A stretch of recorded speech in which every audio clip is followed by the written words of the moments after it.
Isang matamis na sorpresa ang inihanda ni Kim Chiu para sa kanyang kwarto matapos niyang ipina-frame ang isang sweet picture nila ni Paolo Avellino. Ayon sa source na malapit umano sa aktres, di umano'y makikita na ngayon ang larawang ito nang nakadisplay sa kwarto ni Kim na agad namang nagpakilig sa kanyang mga fans. Ang larawang naka-frame na ito ay patuloy umano na nagpapaligaya sa puso ng aktres na nagbibigay inspirasyon sa kanyang araw-araw na buhay at kanyang pribadong espasyo.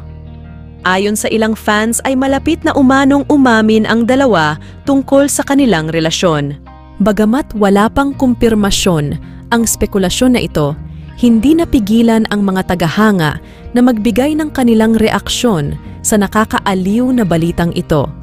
Sa kabila ng mga spekulasyon, patuloy pa rin ang pag-asa ng mga tagahanga na magkaroon ng opisyal na pagpapatunay mula mismo kay Kim Chiu ukol sa kanilang espesyal na closeness.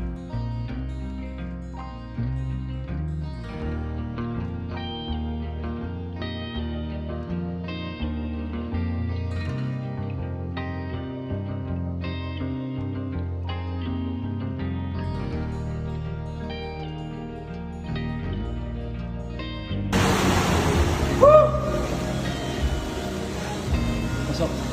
Basic.